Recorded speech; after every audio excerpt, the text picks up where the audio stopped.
Mrs. Green Apple Stardom from the 5 EP.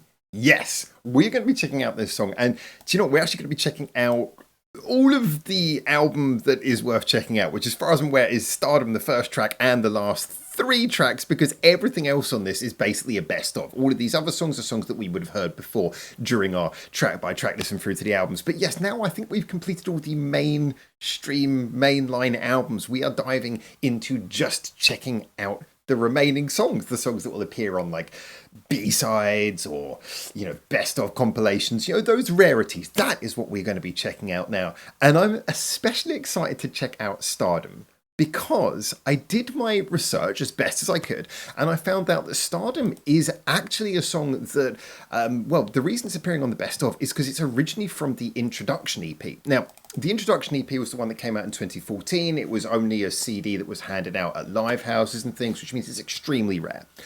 And someone has made a digital copy available to me, but because there's virtually no trace of it online, I'm being a little bit cautious about doing a reaction to that. That's something I'm probably going to leave until I work out whether I can do it. But the fact that they've officially re-recorded a version of one of the songs that apparently Stardom, before this came out, Stardom was seen as something of like a hidden treasure, like a song that everyone knew existed, but even most Mrs. Green Apple fans hadn't heard. So I can imagine it was a really big moment when 5 was released and this song was re-recorded and put front and center. It appears to have a lyric video with it as well. So I'm going to be listening to this, obviously aware that this is a 2020 re-recording, but at the same time, kind of taking in that rather awesome fact that it is a callback to this really exciting early point in their career, when I gotta say I really enjoy a lot of stuff from their early albums. You hear the experimentation, but it's great what they achieved. Now, of course, this album itself came out after Attitude.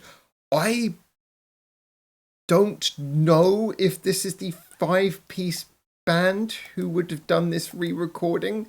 Probably should have checked that. Guys, let me know. But as I mentioned, I'll be checking out both this song, and then afterwards I'll be checking out the last 3, which are also songs that we will have not have heard before, because I believe these are exclusive just to this compilation. So anyway, that's what we're going to be doing. As always, get in the comments, let me know when we jump into this if I'm going in the right direction. But hey, let's check this out. I'm really excited to hear what we get from this. This is Stardom, a 2020 recording of a 2014 demo. Let's get it. 期待をして傷ついてなくなるもんと分かってるならさ鼻からいらない Yeah, it's that early energy.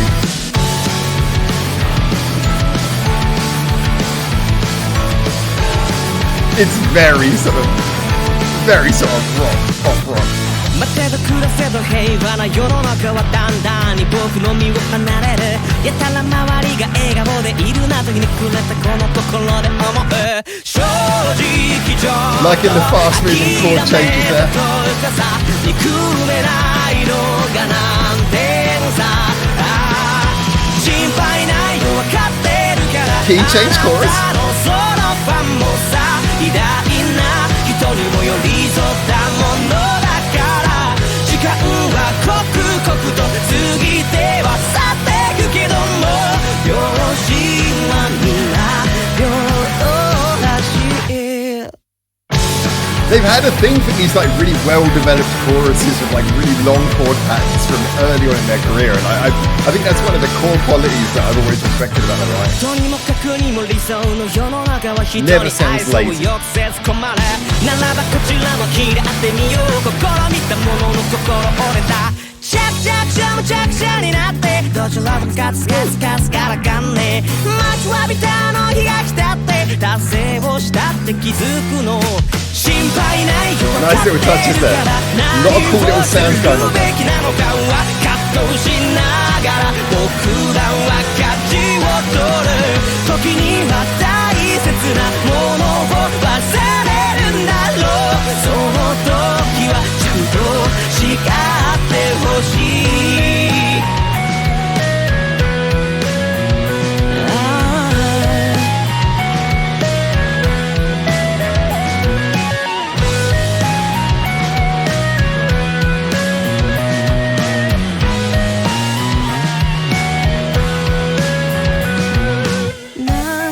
なくないから僕はずっとこうやってるの大丈夫だよその言葉が欲しくてなくしたくないから That's still a good breakdown. I'm kind of looking forward to hearing how it builds up. 本当は壊れるって知ってるよ Straight in. 大事なもんが欠けていく気がするんだ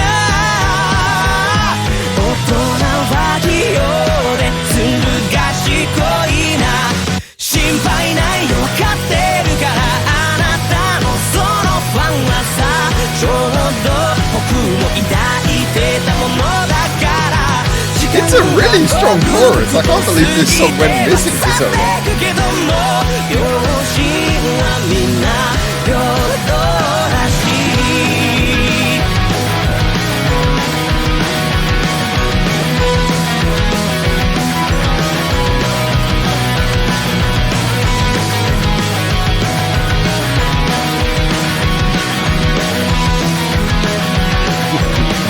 Is it accurate? Is it accurate?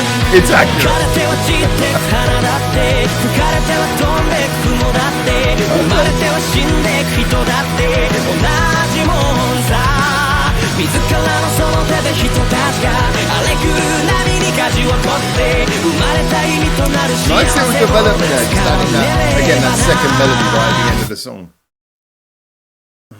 Yeah, that.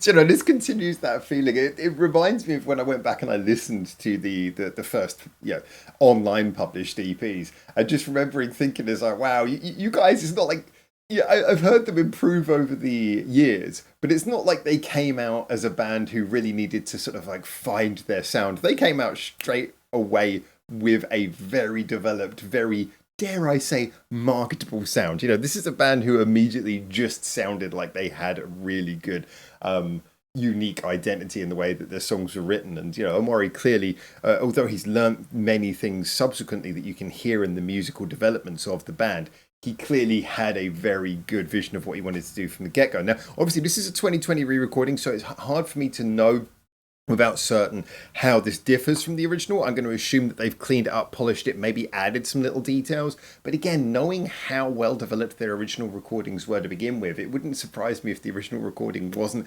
that different from this. From a musical perspective, yes, it is the... Again, it's very much got the slightly more rock and roll, high tempo vibe that I think was more prevalent in their earlier material. Although they can still do it, it certainly was more prevalent in the earlier material. I think maybe driven slightly by being a 5-piece as well as being young. You know, having that 5-piece energy and having like, you know, just all the people standing there with their instruments is going to make you kind of want to rock out a little bit more. So I suspect it's a little bit of that vibe that comes across from it, as well as having a sound that seems to be more at home with codifying the core Mrs. Green Apple qualities. You know, this is a song that it doesn't feel like it's full of experimentation, but it does feel like it really does understand. You know, it feels like a song that was from the beginning of their career because it really does understand what the band's core sound is about. You start off with choruses where it's kind of nice, it's got a little bit of a bob to it, you got that fast moving chord pattern moving around, just sort of like keeping things moving, and then you get into the chorus and the pace stays up, but then everything goes up and there's like a key change and there's like this really developed nice long melody. You know, nothing feels too repetitive, even though the chord patterns are moving quickly, even though the music's moving quickly, nothing feels repetitive. We get a simple breakdown bridge where everything goes a little bit more quiet, throws you back into the last chorus. It's all pretty simple stuff, you know. Simple stuff, obviously, by their standards is mainly what I mean there. But it's, there's nothing overly complicated to what the song's doing here.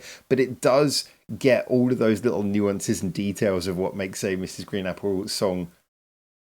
It gets them right, you know. It has a enjoyable sing-alongable melody. It has a feeling of some urgency. It doesn't just feel like a meaningless nursery rhyme. It feels like there's a sense of, real charging energy in it, which partly comes through again through the paciness of the song, the way that it's got such a rapid tempo to it. And, it has those nice little sounds in the background that again make me think, yes, Mrs. Green Apple. They can, even in their rockier songs, they can add those little beautiful extra touches. A lot of that coming in, obviously, from having a keyboard player.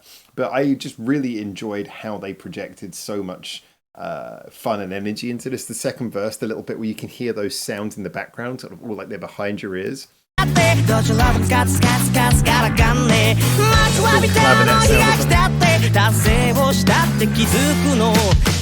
then the clap to bring you back out of it. You know, such a nice little transition there. So, and back we come.